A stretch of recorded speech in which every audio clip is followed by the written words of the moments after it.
Good morning dear students. तो आज की इस क्लास में अपन देखेंगे moment of inertia for ring और डिस्क। हमने ऑलरेडी मोमेंट ऑफ इनर्शिया का रिलेशन पढ़ चुके हैं पिछले क्लास में, जहाँ पे हमने काइनेटिक एनर्जी को डिराइव करा था। उसके बाद हमने मोमेंट ऑफ इनर्शिया को देखे। तो मोमेंट ऑफ इनर्शिया अपना आया था summation of M I R I square, ठीक है, जिसको हम इन जनरल बोलते हैं एम के स्क्वायर, वेयर के क्या था बेटा, रेडियस ऑफ गायरेशन। तो जिनको नहीं पता हो पिछला वीडियो देख के ये चीजें क्लियर कर लीजिए, देन इस वीडियो पे आइए। तो आज हम दो चीजें पढ़ेंगे। सबसे पहले पढ़ेंगे बेटा moment of inertia of ring, moment of inertia of circular ring. अब रिंग स्ट्रक्चर सबको पता है बेटा। रिंग यानी ऐसी चीज होती है जिसका एक सेंटर होता है और पूरा आजू बाजू में क्या रहता है, सरकमफरेंस पे सारा मास डिपोजिटेड रहता है, उसे हम क्या बोलते हैं, रिंग। हाथ में जो अंगूठी पहनते हैं उसे भी रिंग बोलते हैं। बीच में कुछ नहीं रहता, मास पूरा कहाँ रहता है, पेरीफेरी पे, सरकमफरेंस पे, बराबर। तो रिंग अगर हम कंसीडर, टायर अगर लिया हमने खाली विदाउट उसका जो बीच का पोर्शन है वो कंसीडर ना करते, सिर्फ टायर को अगर कंसीडर, वो भी कैसा है, रिंग के फॉर्म में। तो एक सर्कुलर रिंग देखते हैं हम, क्या देखते हैं बेटा, एक सर्कुलर रिंग। तो मैं ऐसा समझ के चलता हूँ, ये क्या हो गया अपनी सर्कुलर रिंग, और ये उसके सेंटर में से पास होने वाला क्या हो गया, एक्सिस। क्या हो गया बेटा, एक्सिस। तो इस एक्सिस के अबाउट रिंग क्या होने वाली है अपनी, रोटेट होने वाली है। तो ये जो सेंटर है, अगर मैं ऐसा ऊपर से देखूं तो ये पूरा ऐसा सर्कल दिखेगा। तो इस सर्कल से हर पार्टिकल कितने डिस्टेंस पे रहेगा बेटा, आर इतने डिस्टेंस पे। कितने डिस्टेंस पे रहेगा, आर इतने डिस्टेंस पे। हर पार्टिकल m1 से लेके अगर मैं mn तक जाऊं तो हर एक पार्टिकल का डिस्टेंस कैसा है बेटा, सेम है। कैसा है डिस्टेंस, सेम। तो अगर मैं इनर्शिया का फॉर्मूला लगाता हूं, I is equal to summation वाला, सपोज mi ri स्क्वायर, तो ये क्या होगा बेटा, m1 r1 का स्क्वायर प्लस m2 r2 का स्क्वायर। ऐसा करते करते कहाँ तक जाएगा ये, mn rn का स्क्वायर। लेकिन जैसा कि आप यहाँ देख रहे हो 1 से लेके n तक हर एक पार्टिकल का डिस्टेंस कैसा होगा, सेम। तो यहाँ से मैं r स्क्वायर कॉमन निकाल लेता हूँ, तो बचेगा कौन, m1 प्लस m2, ऐसा करते करते mn। तो ये सभी पार्टिकल के मास की एडिशन यानी क्या बन जाएगा अपना टोटल मास, और ये r क्या बोलता हूँ मैं, सपोज r स्क्वायर। तो क्या बना इनर्शिया अपना, mr स्क्वायर। अब इसी को अगर मैं जनरल एक्सप्रेशन का फॉर्मूला लगाता था, that is I is equal to integration of R square dm, तो आर स्क्वायर बाहर आ जाता था। इंटीग्रेशन ऑफ dm क्या बनता था बेटा, मास। तो ये भी क्या बनता था, mr स्क्वायर। आर कैपिटल में लिखो या स्मॉल में लिखो, आपकी मर्जी। इज इक्वल टू क्या आएगा, m के स्क्वायर। तो इस केस में k इज इक्वल टू क्या हो जाएगा बेटा, r हो जाएगा। k किसके बराबर हो जाएगा, r के बराबर। अब सपोज करते हैं कि मैंने ये जो सर्कुलर डिस्क है पूरी ना लेते हुए इसे हाफ कर दिया, सेमी सर्कल बना। सेमी सर्कल बनाया तो भी हर एक पॉइंट का डिस्टेंस क्या होगा बेटा, हर एक पार्टिकल का डिस्टेंस क्या होगा, r ही होगा इन एनी केस। तो ये सब मास का एडिशन क्या होगा, m। तो I क्या बचेगा इस केस में भी, mr स्क्वायर ही होगा। ऐसा लिखो, कैपिटल में लिखना हो तो ऐसा लिखो। अगर मैं इसका आर्क ऑफ सर्कल ले लूँ, क्या ले लूँ बेटा, आर्क ऑफ सर्कल ले लूँ, रिंग का एक आर्क मतलब 1/4 पोर्शन लूँ, तो भी इसके हर एक पार्टिकल का डिस्टेंस कितना होगा बेटा, r ही होगा। तो इस केस में भी इनर्शिया का फॉर्मूला क्या होगा, mr स्क्वायर। लेकिन इसका मास 1/4 है, इसका मास m/2 हो जाएगा, इसका मास m होगा, और पूरे रिंग का मास कितना है, m। उसी मास ऑफ रिंग को अगर मैं हाफ कर दूं तो उसका मास क्या हो जाएगा बेटा, हाफ। तो वो क्या बन जाएगा, हाफ mr स्क्वायर। क्या बन जाएगा, हाफ mr स्क्वायर बन जाएगा। अगर इसी रिंग को मैंने हाफ कर दिया तो, अब इसी रिंग का मैंने 1/4 पोर्शन लिया, कितना पोर्शन लिया, 1/4, तो ये क्या हो जाएगा, 1/4 हो जाएगा, बराबर। मतलब अगर सिमेट्रिकल ऑब्जेक्ट है तो उसका जितना पोर्शन लेंगे सेम वाला, उतने से इनर्शिया क्या होते जाएगा, रिड्यूस होते जाएगा। क्या होते जाएगा, रिड्यूस। लेकिन सर्कुलर रिंग रहे, सेमी सर्कल रहे, आर्क ऑफ सर्कल रहे, आर्क ऑफ रिंग रहे, या सेमी सर्कुलर रिंग रहे, हर एक का इनर्शिया का फॉर्मूला क्या होगा बेटा, mr स्क्वायर। आप जनरल एक्सप्रेशन से करोगे तो भी वही आएगा, और ये summation M I R I वाले फॉर्मूले से करोगे तो भी वही आएगा, ये बदलेगा नहीं। ऐसा क्यों होता है, क्योंकि रिंग का जो मास है वो पूरा यूनिफॉर्मली डिस्ट्रीब्यूटेड है। कहाँ पे है, तो सरकमफरेंस पे। कहाँ पे है, सरकमफरेंस पे। ऐसा सेक्शन जिसका मास यूनिफॉर्मली डिस्ट्रीब्यूटेड होता है, सरकमफरेंस पे बीच में कुछ नहीं होता, उसको ही हम क्या बोलते हैं, रिंग बोलते हैं, राइट, सर्कुलर रिंग। क्लियर हुआ। तो ये बन गया बेटा moment of inertia of circular ring का इक्वेशन। क्लियर, ठीक है। अब रिंग की जगह पे हम क्या लेते हैं, सपोज डिस्क लेते हैं। क्या लेते हैं, डिस्क। अब डिस्क कहाँ देखेंगे आप लोग, CD देखा होगा, ग्रामोफोन पे जो बड़ा डिस्क लगाते वो देखा होगा आपने, उसको क्या बोलेंगे हम, राइट सर्कुलर डिस्क बोलेंगे। क्या बोलेंगे, राइट सर्कुलर डिस्क। तो अब देखते हैं, क्लियर हुआ है, ठीक है। अब हम जाते हैं बेटा डिस्क पे।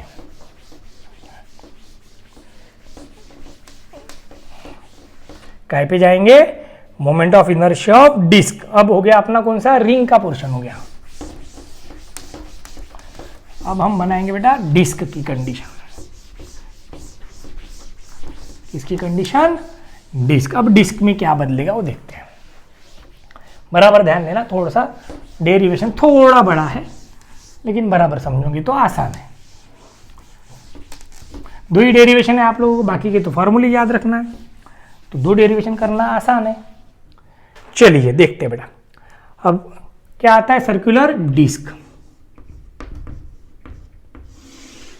अब ध्यान दीजिए, अब डिस्क को मैं ऐसे तो ऐसे ही बताऊंगा, मतलब आगे से देख रहे हैं तो ये ऐसा ही दिखेगा इलिप्टिकल फॉर्म में, इस एक्सिस के अबाउट रोटेट हो रहा है डिस्क। वही अगर मैं ऊपर से देखूं, डिस्क ऐसे दिखेगा, ऊपर से देखा तो, ठीक है। तो समझना है चीजों को। इसकी रेडियस है बेटा आर। डिस्क क्या होता है, इसका पूरा मास जो है ये ऐसा ऐसा डिस्ट्रीब्यूटेड रहता है, सेंटर से तो सरकमफरेंस तक, सेंटर से सरकमफरेंस तक मास इक्वली डिस्ट्रीब्यूटेड रहता है। सेंटर से सरकमफरेंस तक मास इक्वली क्या होता है, डिस्ट्रीब्यूटेड होता है। क्या होता है, इक्वली डिस्ट्रीब्यूटेड। तो कैसे, मैं इसको देखिए दो पोर्शन में निकाल रहा हूं, इधर का दिख नहीं रहा होगा तो इधर देखते हैं। चलो ये एक्सिस है अपना, इसके अबाउट मैं ऐसा निकाल रहा हूं, ठीक है बेटा।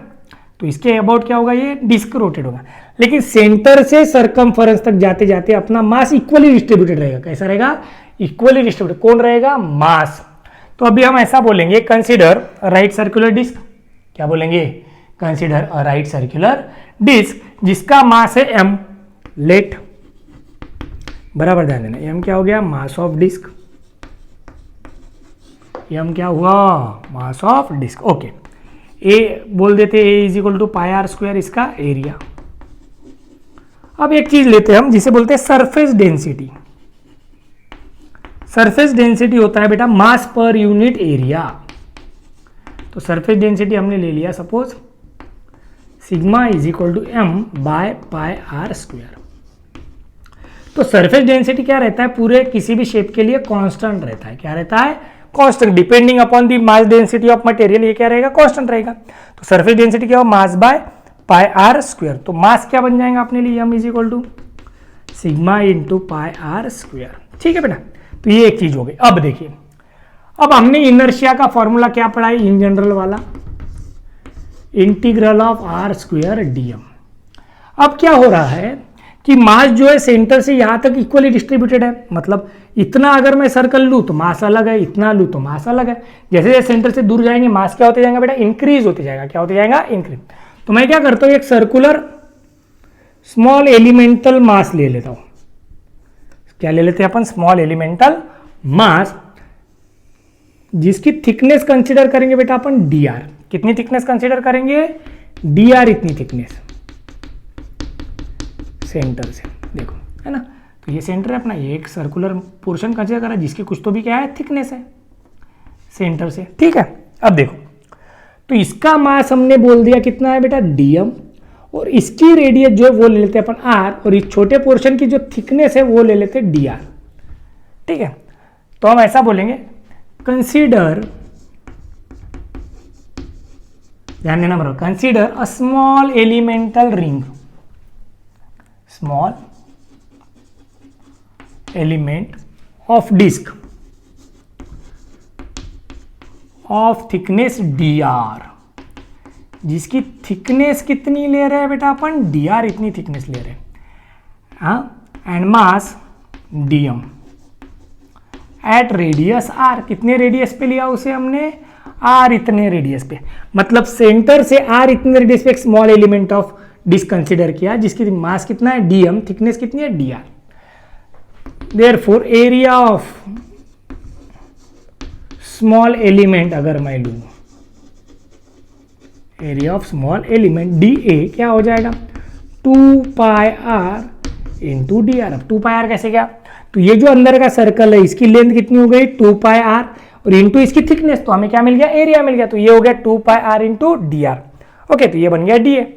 Now sigma is equal to, मैं ऐसा भी बोल सकता हूं ना D M by D A, तो ये हो जाएगा D M divided by 2 pi R into D R. यहां से मैं क्या बोल सकता, therefore D M is equal to क्या हो जाएगा बेटा अपने लिए sigma into 2 pi R into D R. ठीक है यहां तक। तो ये डीएम मैं यहां पे पुट कर दूंगा, कहां पे, moment of inertia. Therefore moment of inertia अपना क्या हो जाएगा, I is equal to integration of R square into क्या आएगा ये sigma into 2 pi R into D R, R into sigma into 2 pi R into D R. ठीक है, तो अब इसका इंटीग्रेशन देखते हैं। तो यहां से बाहर कौन निकल जाएगा 2 पाई बाहर, ये सिग्मा भी बाहर, अंदर कौन बचेगा आर क्यूब डी आर। कहां से कहां तक है, आर 0 से आर तक।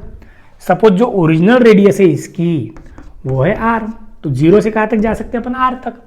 अब आर टू दी पावर 3 है तो उसका इंटीग्रेशन 2 पाई इंटू सिग्मा अपने पास क्या है M by pi R square, तो आर क्यूब का इंटीग्रेशन क्या हो गया R to the power 4 by 4, 0 से कहां तक तो आर तक।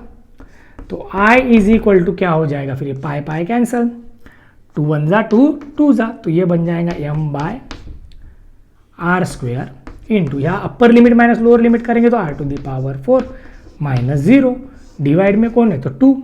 अब यहाँ के दो चले गए तो यहाँ 2 बच गए, तो ये आ गया हाफ एम आर स्क्वायर।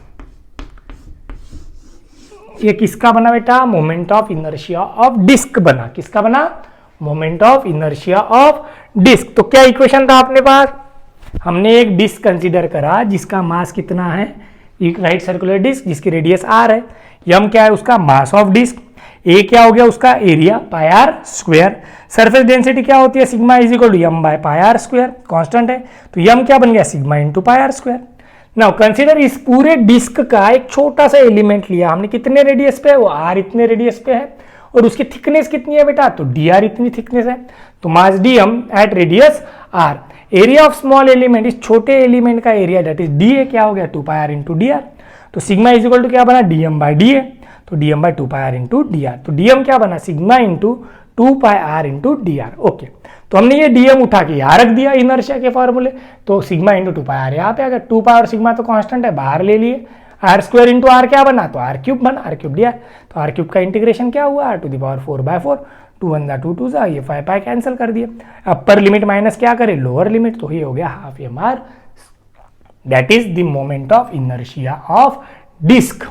किसका मोमेंट ऑफ इनर्शिया हुआ, डिस्क का इनर्शिया हुआ। ठीक है बेटा, तो ये हुए अपने दो derivation, that is moment of inertia of ring, moment of inertia of disc. अब इसके हम रेडियस ऑफ गायरेशन देख लेते हैं एक बार, इसके हिसाब से समझ लो थोड़ा सा और स्क्रीनशॉट बना लेना है।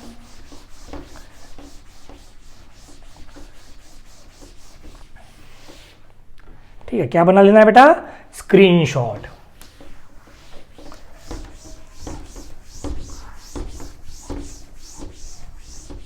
चलो देखते हैं।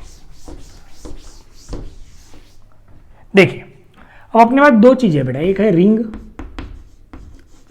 और एक कौन बना डिस्क। अब हमने इन दोनों का कंसीडर क्या किया, एक्सिस के अबाउट। किसके about, axis. Axis is perpendicular to its plane, इसके प्लेन को एक्सिस क्या है परपेंडिकुलर। अगर यही एक्सिस इसमें से जाए इसके प्लेन में से तो इनर्शिया क्या हो जाएगा, चेंज हो जाएगा। क्या हो जाएगा, चेंज। ठीक है, तो अभी फिलहाल इसके हिसाब से तो अपना क्या आया रिंग का एम आर स्क्वायर, इसका क्या है बेटा हाफ। अगर मैं इसको इक्वेट करता हूं यम के स्क्वायर के साथ तो के इज इक्वल टू क्या हो जाएगा आर। इसको इक्वेट करता हूं मैं अगर यम के स्क्वायर के साथ तो के इज इक्वल टू क्या होगा बेटा आर बाय रूट 2 हो जाएगा। क्या हो जाएगा, आर बाय रूट 2। तो डिस्क का इनर रिंग का इनर्शिया रेडियस ऑफ गायरेशन क्या आएगा, इनर्शिया के इस पे से के इक्वल टू आर, डिस्क के लिए क्या है के equal to R by 2। Sir फिर ये एक्सिस अगर इसमें से गया तो इसके लिए कंडीशन कौन सी है, तो हम अलग अलग एक्सिस के अबाउट निकाल सकते हैं by using parallel axis theorem. तो वो हमें आगे पढ़ना है। तो नेक्स्ट क्लास में हम दो थ्योरम डिस्कस करेंगे बेटा, एक होगा पैरेलल एक्सिस, दूसरा होगा परपेंडिकुलर एक्सिस। तो इन दोनों एक्सिस थ्योरम से, पैरेलल एक्सिस और परपेंडिकुलर एक्सिस थ्योरम पे से हम रिलेशन बनाएंगे, जिससे हम इसके अबाउट इनर्शिया, अगर मैं यहाँ एक्सिस लेता हूँ तो इसके अबाउट भी इनर्शिया निकाल सकते हैं, यहाँ लेता हूँ तो इसके अबाउट, ये इसको टेंजेंट ऐसा रहेगा तो इसके अबाउट, तो ये ऐसे डिफरेंट केसेस हम बना सकते हैं फॉर डिस्क और रिंग, किसी के भी लिए। लेकिन उसके लिए पहले हमें क्या पढ़ना है, perpendicular and parallel axis theorem. तो होप सबको समझ में आ गया होगा, है ना। तो आज का वीडियो यही समाप्त करते हैं हम, और हमें एक चीज पे ध्यान दीजिएगा बेटा, तो सर्कुलर मोशन और rotational motion both are the parts of rotational dynamics. वो एक ही चैप्टर के दो पार्ट है, लेकिन उसे हमने अलग अलग पढ़ रहा है, इसलिए उसकी सीरीज मैंने अलग बनाई है, ठीक है। तो जिनका सर्कुलर मोशन गया है वो प्लेलिस्ट में जाके सीक्वेंस में 7 वीडियो देख लेंगे तो उनका सर्कुलर मोशन का पार्ट हो जाएगा। वैसे ही अभी रोटेशनल मोशन के आएंगे, तो इस बेसिस पे अपना सिलेबस बराबर चलेगा, ठीक है। तो आज के लिए इतना ही। चैनल को लाइक, शेयर और सब्सक्राइब करना ना भूले। और बहुत सारे बच्चे पूरे वीडियो नहीं देख रहे, तो ऐसे पढ़ाई नहीं होती है बेटा, तो आपको डेडिकेशन देना होगा, ठीक है। तो थैंक यू फॉर टुडे।